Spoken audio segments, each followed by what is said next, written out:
Chapter 1 class 8 science का जो बचा हुआ है उसको देखिए। पहला है basic step of crop production, मतलब कि फसल को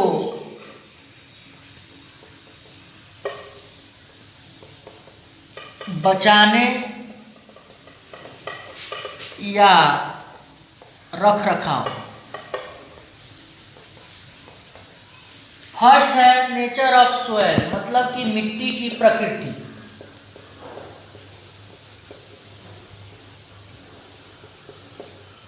दूसरा है मिट्टी की तैयारी।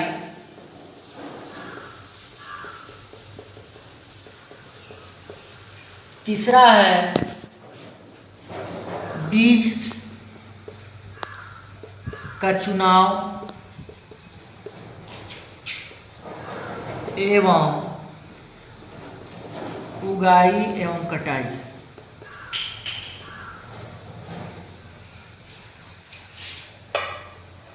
इसके बाद है सिंचाई।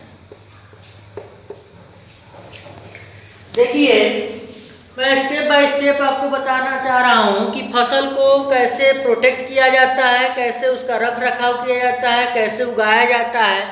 तो फर्स्ट नंबर आता है नेचर ऑफ सोयल, मतलब मिट्टी की प्रकृति। तो नेचर ऑफ सोयल में है कि हमें फसल की अच्छी पैदावार के लिए oxygen, carbon dioxide, water and nutrients चाहिए। The crop field should be open so that sufficient of sunlight are available in plant, मतलब कि फसल को उगाने के लिए उन्हें खुला एयर चाहिए, सूरज का प्रकाश चाहिए, तभी पौधे ग्रो होंगे। सेकेंड है the field should be fenced from the sides to the stray cattle are not able to harm the crop, मतलब कि खेत को ऐसे बचाव रखना चाहिए जिसमें उन्हें पशुओं से बचाया जा सके, जिससे फसल बर्बाद न हो। मिट्टी की प्रकृति कैसी होनी चाहिए वो देखिए। अब दूसरा नंबर है प्रिपरेशन ऑफ सोयल, मिट्टी की तैयारी। तो सोयल का जो प्रिपरेशन होता है उसका 3 पार्ट है। पहला प्लाउइंग, दूसरा लेवलिंग और तीसरा मैन्यूरिंग। प्लाउइंग का मतलब आपको पहले बता चुके हैं, ट्रैक्टर के द्वारा, हल के द्वारा, कुदाल के द्वारा और ड्रिल मशीन के द्वारा किया जाता है, ठीक है।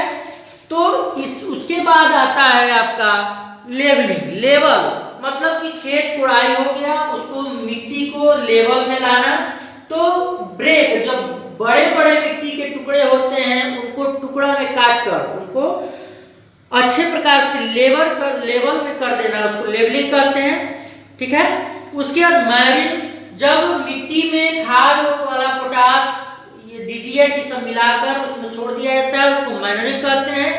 उसके बाद तीसरा नंबर आता है selection of seed and sowing, मतलब कि बीज का चुनाव, उगाई एवं कटाई इसके द्वारा अंदर आ जाता है। तो सबसे पहले हम बीज कैसा है, चावल का बीज है या गेहूं का बीज है, उसको अच्छे प्रकार से होना चाहिए, उसका हाई लेवल सीड होना चाहिए जिससे हमारा पैदावार अच्छा हो। उसके बाद by scattering them the field hand, मतलब कि खेत को अपने हाथों द्वारा ब्रॉडकास्टिंग करने की प्रक्रिया जो मैकेनिकल ब्रॉडकास्टर्स होते हैं उनके द्वारा किया जाता है। बाय यूजिंग सीड ड्रिल्स, मतलब बीजों का ड्रिल्स करके उगाई करना। उसके बाद आता है ट्रांसप्रेशन, इसी के अंतर्गत है, आपके बुक में दिया हुआ है। और एक बार बच्चों से हमारा आग्रह है कि वो जल्द से जल्द बुक ले लें, अन्यथा उन्हें पढ़ाई समझ में आएगी नहीं। ऑनलाइन पढ़ाई है, बुक रहेगा तभी उन्हें समझ में आएगा। ट्रांसप्लेशन है आपके बुक में। ट्रांसप्लेशन का होता है उसको उगाना, कैसे उगाया जाता है ये है।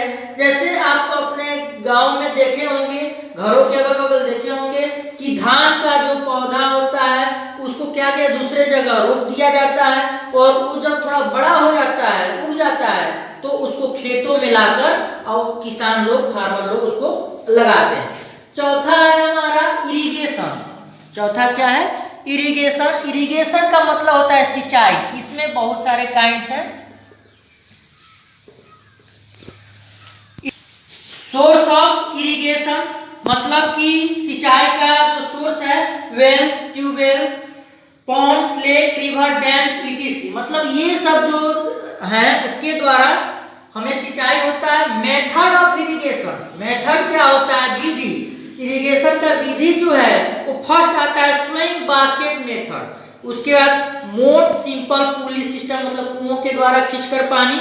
उसके बाद है मॉडर्न मेथड, मॉडर्न मतलब जो आधुनिक युग में हम लोग स्प्रिंकल सिस्टम, मतलब बूंद बूंद सिंचाई के द्वारा जो हम खेतों को सिंचाई करते हैं उसी को कहते हैं स्प्रिंकल सिस्टम। और ड्रिप, ड्रिप मतलब बूंद बूंद टपकाना। ड्रिप सिस्टम ऐसा सिस्टम है जिसमें वाटर को ड्रॉप बाय ड्रॉप टपकाया जाता है और यह जो है पौधों के जड़ों तक जाता है।